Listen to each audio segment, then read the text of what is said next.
Good afternoon. I'm Paul Marconi, the president of Bear Valley Electric Service, and I'll be talking about some of the concerns we have regarding wildfire mitigation and public safety power shutoffs, which resulted in some significant outages in our service area.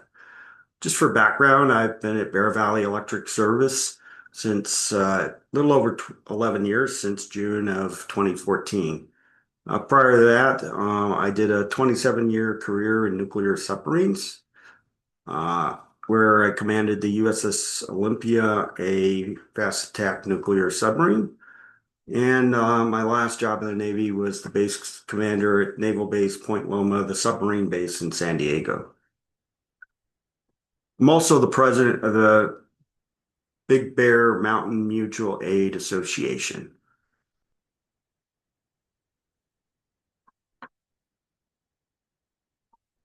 So if you have a question regarding any of the material presented, the best way for you to ask that question is to send an email to our customer service at bvsinc.com, and we will respond to your question as soon as feasible.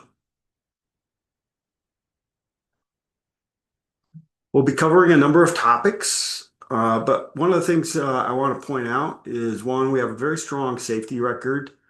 Bear Valley has caused zero wildfires. We have zero ignitions in over 20 years.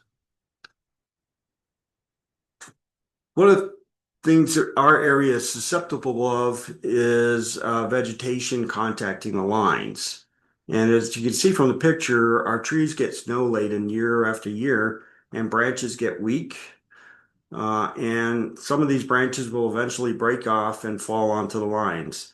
And they could weaken during the winter, but actually break during a wind event in the fall, which then creates a wildfire hazard.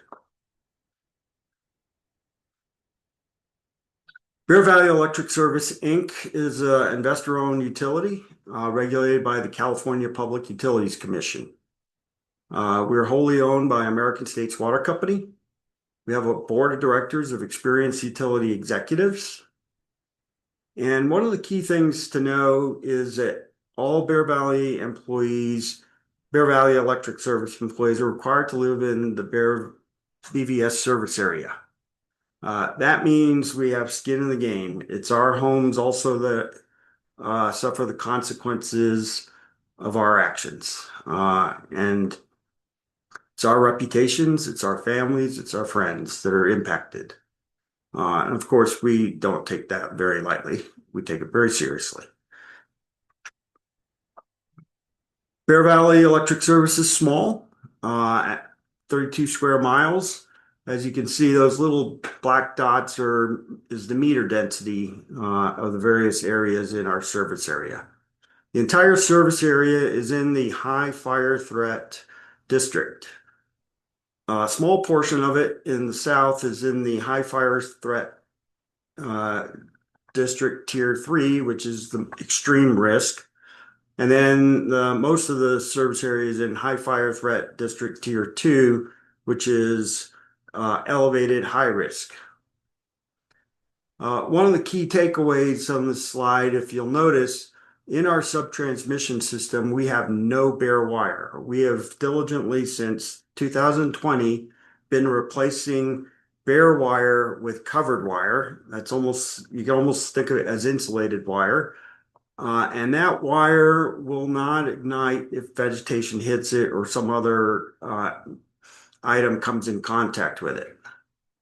And on the distribution side, about 43%, we've removed about 43% of the bare wire, either through undergrounding or covered wire.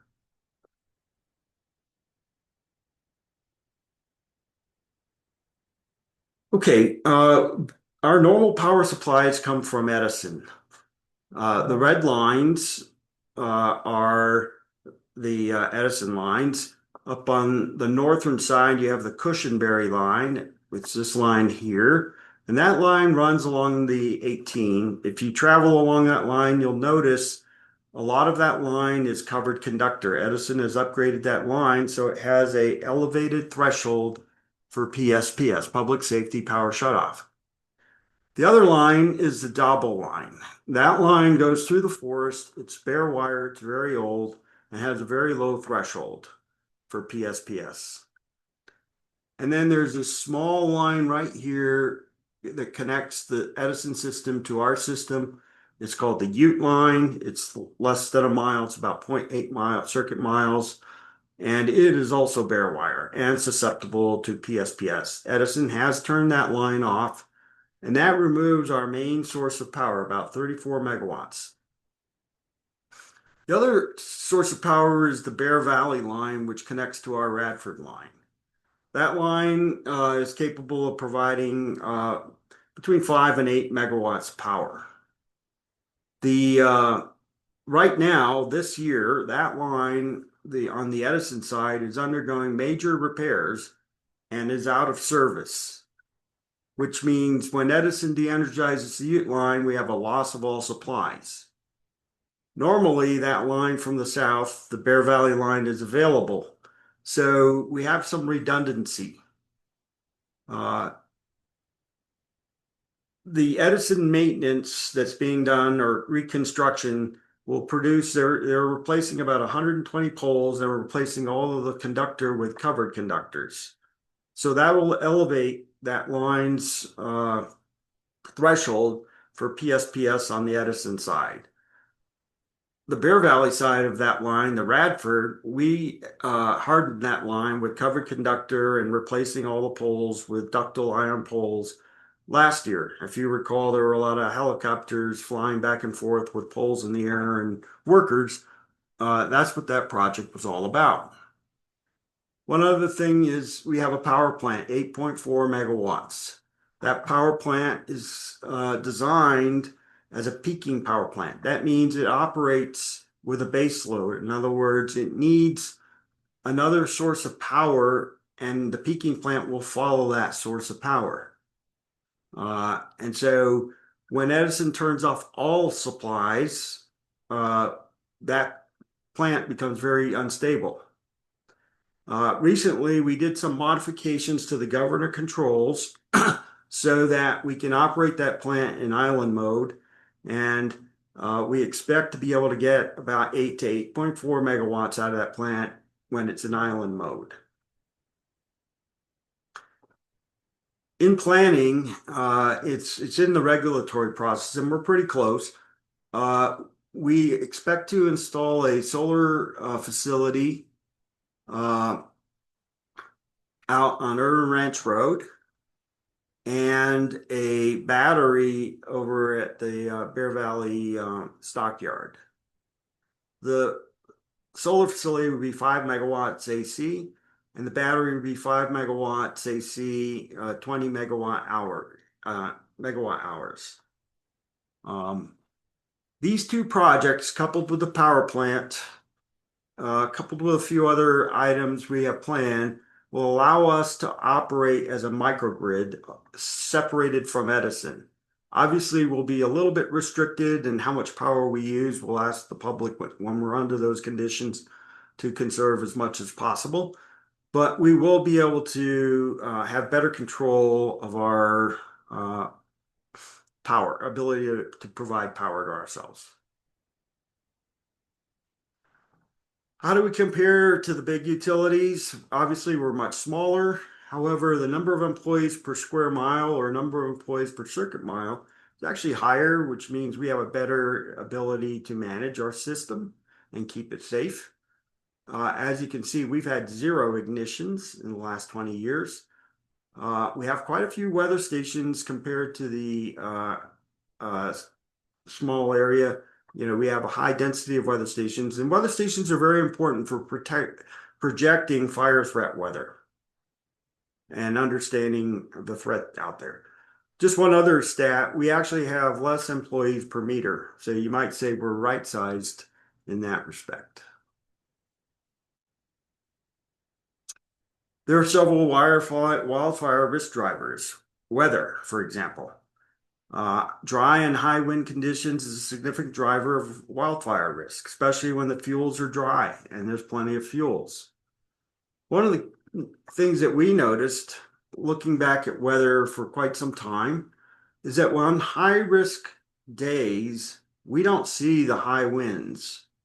In fact, you can see there was one event in 2021 where the wind was greater than 30 miles per hour. Uh, for some reason, the way the topography is here in the valley, where our facilities are, we don't see those high winds that they see down in the foothills, where they see 85-mile-per-hour winds during a Santana event. It doesn't mean it can't happen. In fact, we train on PSPS, Public Safety Power Shutoff. We train for the high winds. We build our system to withstand high winds. A couple of other things. Most fires have involved high voltage systems, 12 kV or higher. We operate a sub-transmission system at 34,000 volts. However, that is all covered wire or underground, so we've removed that risk. And then we have a distribution system, which is about 57% bare wire. Because we don't have heavily loaded circuits, we have less energy in our lines than typically other areas in California. The other item is we're above 3,000 feet, which means we have to construct our structures to a higher construction standard. We have to assume there's 1 inch of radial ice on the lines, and our poles have to be designed to hold that weight. We have a design margin for new facilities of 4, and when we do modifications to a pole, we have to ensure that there's at least a design margin of 2.67.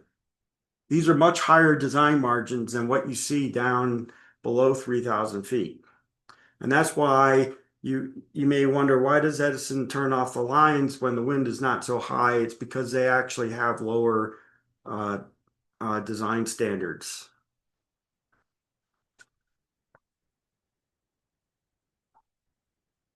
We have also worked diligently in vegetation. Vegetation is one of our biggest threats for wildfire and vulnerability to PSPS.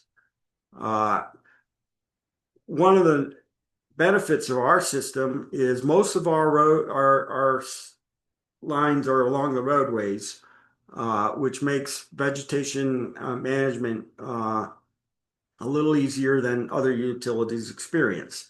We have increased the clearance distances from the minimum mandated by regulations due to the unique circumstances of our area. Remember, I mentioned those snow-laden trees. Our branches break off because they're weaker, and so therefore we've had to back out the minimum distance. Like I said, over the long term, we're going to eliminate bare conductors from the system. That's going to take some time.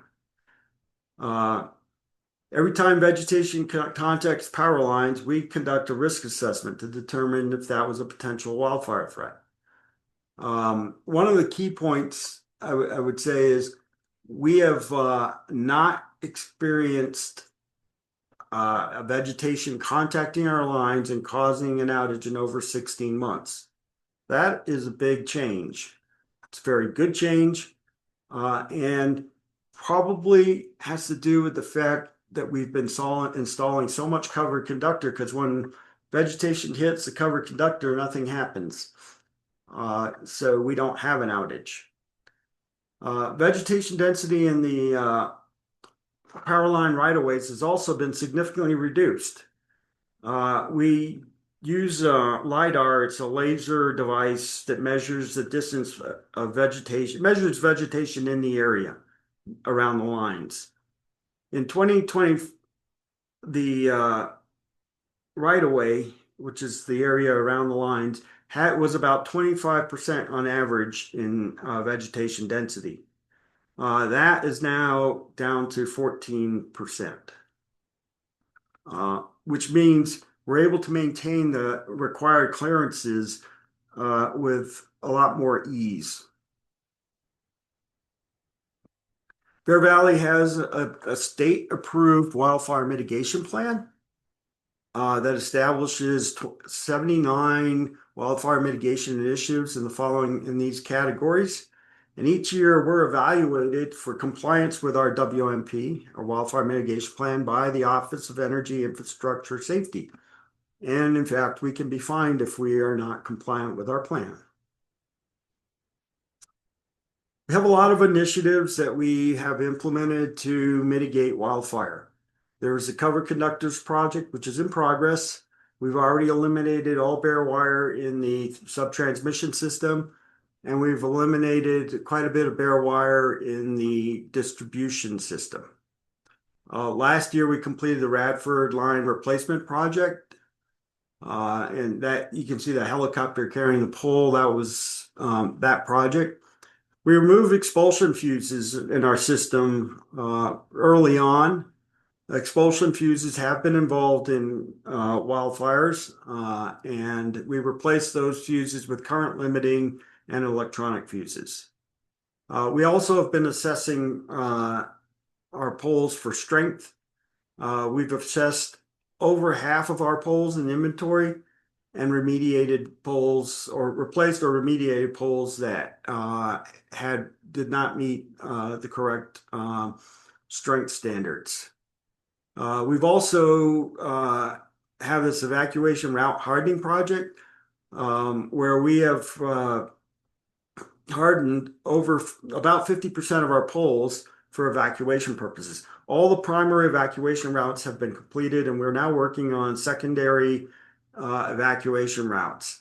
If you look at the wood poles, sometimes you'll see this black wire mesh on them. That wire mesh protects the poles from falling into the road during a wildfire for any reason.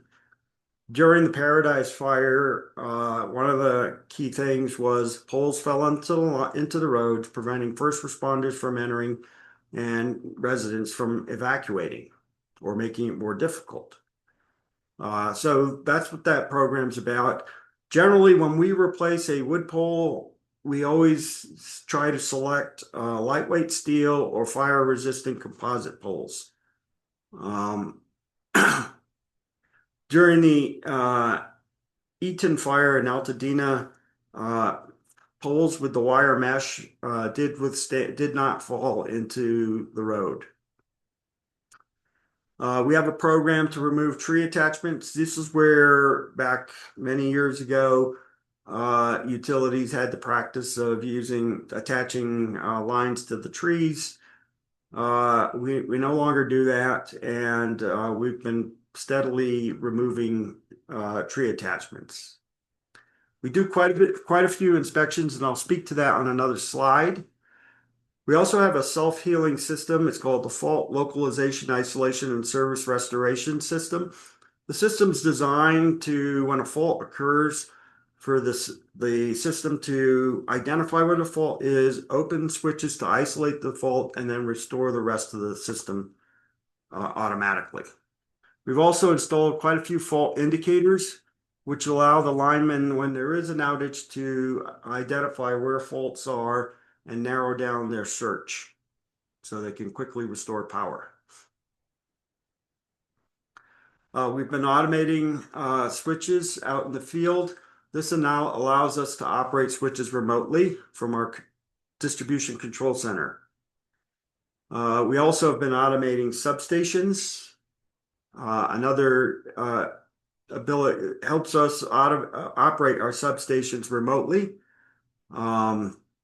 And this is especially important during a PSPS event. Other things that we've done and supported is advanced risk modeling, which I'll talk about later. Weather stations, I mentioned we have 20 weather stations in our system. And we worked with UCSD and worked on making sure we had 15 cameras in 7 locations in the Alert Wildfire high definition camera system. and we have quite a bit of overlapping service in our area. On vegetation management, we've increased the specs for our clearances. Um, we also do frequent quality control checks by our managers and supervisors. We have a forester on our staff contracted, and the forester does 100% inspection of all tree trimming. And we also maintain an accurate GIS and photographic documentation of all tree trimming activities. The database includes tree species, tree health, date trimmed, and growth rate. Furthermore, we have a satellite analyze our service area, and they can measure from the chlorophone what the growth rate is going to be during the year. And they'll pinpoint us to high risk areas so that we can go and address them before fire season. We do a lot of inspections. We actually do more inspections than many other utilities. On circuit patrols, we do a site inspection of all of our circuits each year. Our inspector does it, and then we have a third party independently perform a second patrol of the entire overhead system. We also do detailed inspections, and that's staggered. We basically accomplish our detailed inspections on a 3-year schedule. The regulations require us to do it on a 5-year schedule, but we've brought it down to 3. We also do that LiDAR inspection, what I mentioned, on 100% of our system so that we can see the distance of vegetation to lines and investigate any infractions. We also fly a drone and do high definition photography and videography. And we also do thermography, looking for hotspots. When you have a hotspot that's indicative of where current is higher than it should be, and it's indicative of an impending fault, so we get there before the fault happens. We do intrusive pole inspection. This is where we check for wood rot in the poles.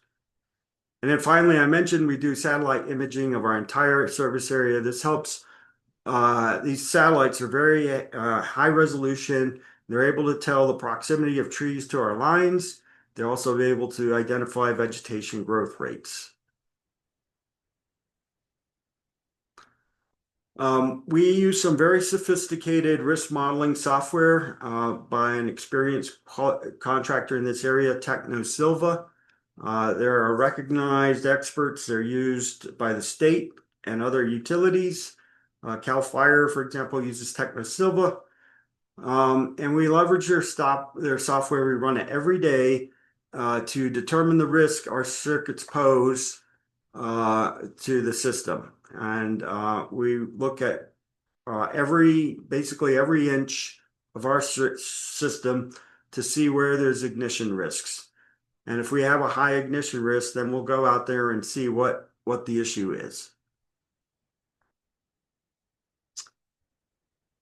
Once a year, we also run another Technosilva model. It's called Firesight.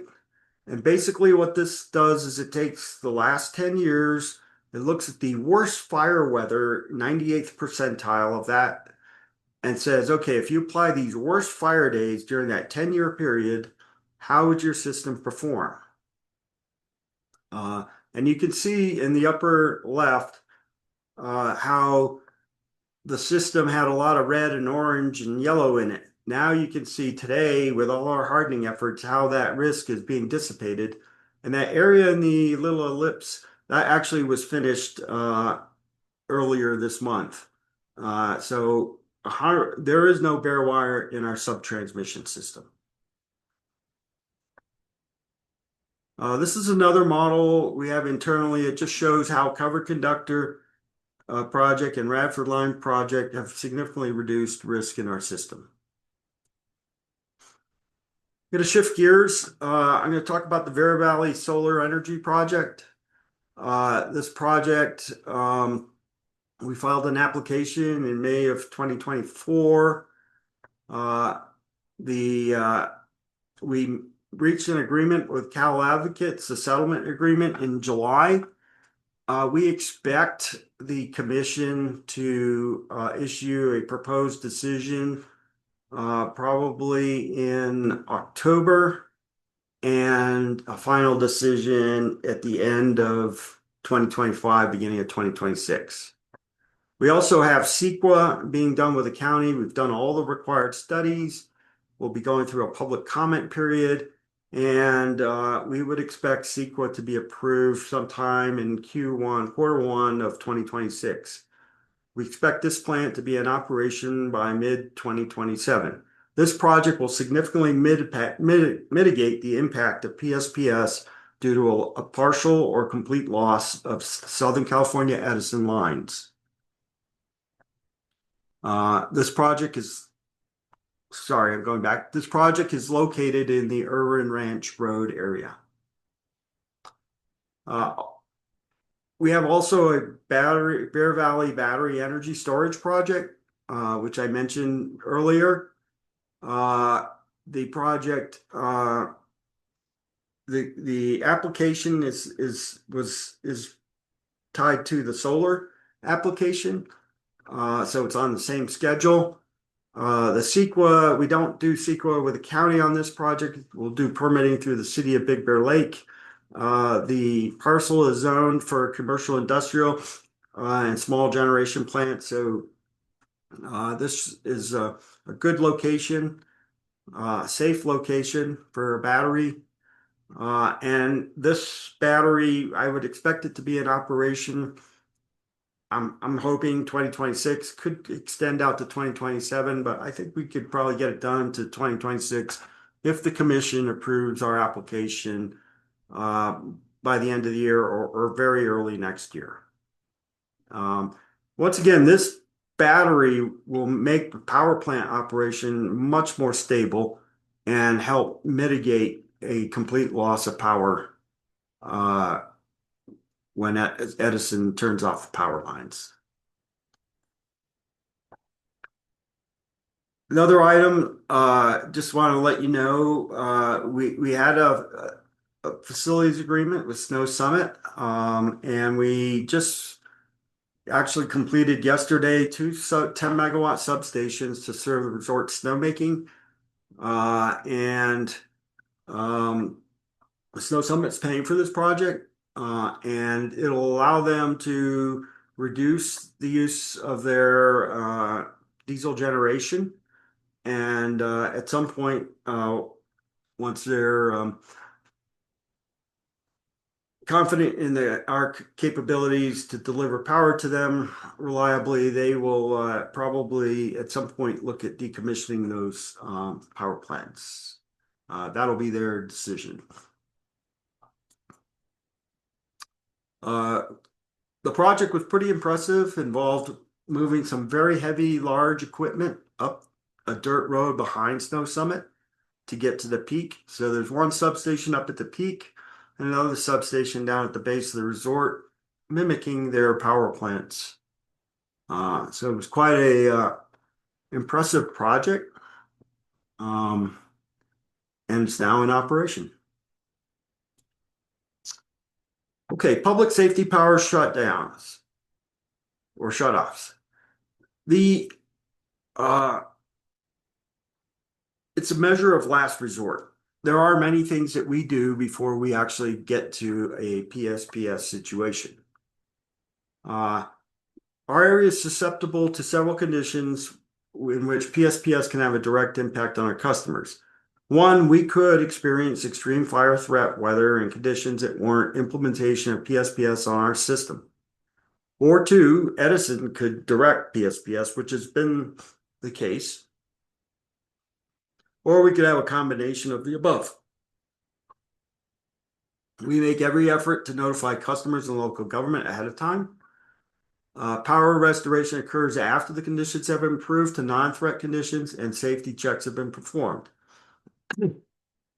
Although we haven't invoked the PSPS, Edison has, and other utilities have, SDG&E, PG&E.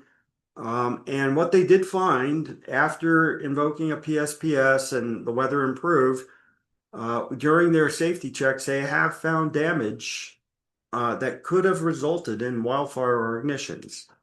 So PSPSs are, believe it or not, an effective tool until the interim tool until the circuit gets hardened to the point that you don't have to put a PSPS in. We do a lot of things to, well, number one, if we do invoke a PSPS, we do have to justify it to the commission. After 10 days, we have to file a report to the commissioner within 10 days of invoking a PSPS and explain why we did, what conditions led it to us, and they will do an investigation to determine whether we acted reasonably and prudently. And utilities have been penalized for not, or for the commission deeming that they did not act prudently or reasonably.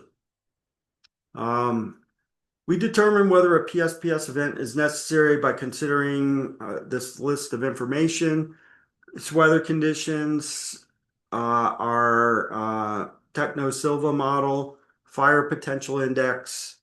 We also look at vegetation.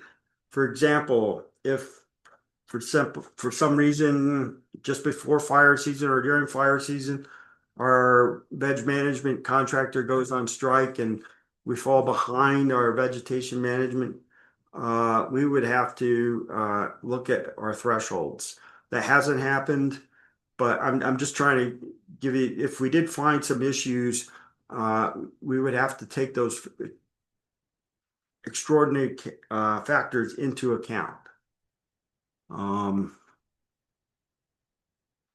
Like I said, this is a measure of last resort. Notification. So preparatory phases, every year we do some lessons learned and we look at conditions. We look at upgrading our plans, training, and outreach. As a PSPS event approaches, we would do stage 1 warning phase, where we start warning our government agencies, partner organizations, and eventually customers. These notifications occur at the 4-day point, the 2 to 3 day point, the 1 to 2 day updates. Stage 2 is de-energization imminent. This is 1 to 2 hours ahead. Stage 3 is the actual implementation when we de-energize. Stage 4 is restoration. This is where the conditions have cleared, so now we're going to inspect and then restore. We try to have the crews out in the field ready as we see conditions improving so that we can inspect very quickly. And then we report and do lessons learned. Just one thing, we do we will inspect our lines at any hour in the dark as well. Edison has a different policy. They will not inspect lines in the dark. So, for example, if they invoke the PSPS and then they restore power at, say, 8 o'clock at night, well, they will not re-energize that line until they've inspected it at first light. So, you wouldn't probably get that line back till about 8 in the morning. Just for information, although we have never experienced the conditions for a PSPS, we have 4 areas that we consider are at risk of PSPS. The areas are here over on the Boulder Bay, on the North Shore, 2 areas on the North Shore, one in Fawnskin and this area here in North Shore, and then out on Irwin area. Or Baldwin area, I'm sorry. And we have projects ready in our 26 to 28 WMP. In fact, I believe in 26 we'll be addressing this area and probably some of this area. But basically, we have projects that will go out and install covered conductors so as to remove these risks, high risk areas. Okay. We do have weather stations and the high definition cameras that I mentioned. We share our weather information with our Techno Silva model, feeds the model. We also share it with Ben's Weather. And eventually our weather station data does make it to NOAA. And these weather stations are critical for us to accurately determine what's happening in the field so that we can make informed decisions based on actual conditions in the field. I mentioned fire potential index. It comes from a techno-civil model. And the model basically so before I mentioned the fire behavior index, that's along the circuits. What's the probability a circuit will have an ignition? This looks at what's the propensity of a wildfire developing should you have an ignition of any sort. Okay. So right now in this picture, it's all blue, so it's low. But if the area was purple, that would be extreme. So that's why sometimes you'll see like you're not allowed to light a campfire, right? Because we're worried about essentially you have an ignition there, right? And it on a high or very high or extreme day, the risk of wildfires is significant. There are lots of things we do on the way to when the FPI is elevated. For example, we minimize work where vegetation work around lines where the workers could inadvertently cause vegetation to fall on the lines. We eliminate that work. We also stop work on power lines where contractors or our linemen might cause a wire slap, which could cause a spark. We don't drive off-road in grassy areas, so forth. So high or very high or extreme PSP, fire potential index coupled with actual wind speeds could result in PSPS. You can see with covered conductor, the wind speeds are much higher. And on high fire threat days, those 65 miles per hour is very unlikely for us. Okay, some of the customer support, we do outreach. We do try to provide multiple channels of information. We do set up a customer resource center at our facility so that customers can charge their phones, get information, get water, some snacks. There's Wi-Fi there, so you can hook up. We do have some limited transportation support, and we look at community mutual aid and support. We have a medical baseline program and an access and functional needs program. We urge customers to enroll in these programs if you meet the criteria. For example, if you have a medical device that relies on electricity, you can enroll in the medical baseline program. And that way we know what the device is and where you're located, and we can coordinate with other agencies to get you help should we turn your power off for a PSPS. Same thing for access and functional needs. These are not necessarily medical devices, but people who rely on power to get by or would be significantly impacted by a loss of power. Examples are, for example, pregnancy is considered an AFN condition. Limited mobility would be an AFN condition.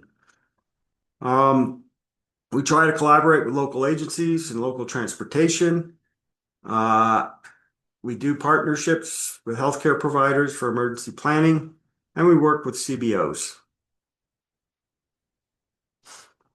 We do have some customer programs. The California Alternate Rates for Energy, or the CARE program, provides a discount for on monthly electric bills for qualifying households. These are based on your income. And if you go to our website or call our customer service, you can certainly get more information. If you are on the CARE program, you will also be on the Energy Savings Assistance Program. And this is where we make your home a little more energy efficient, uh, so that you're getting the most out of your 20% discount too. Like I already talked about the medical baseline program. We also have a military family relief program, and that protects families and the dependents of military personnel during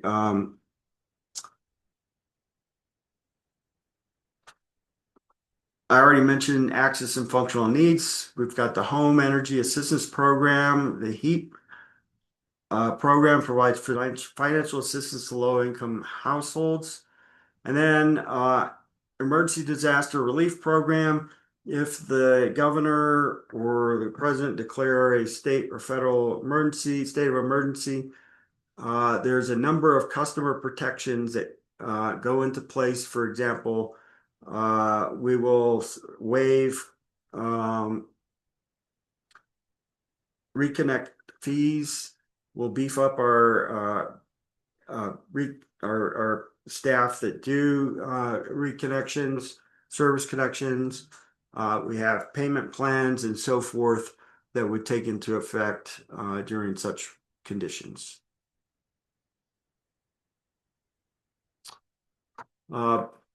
In January 2025, the CPUC, the California Public Utilities Commission, approved our general rate case application, which had been filed in August of 2022, almost 3 years, quite some time before.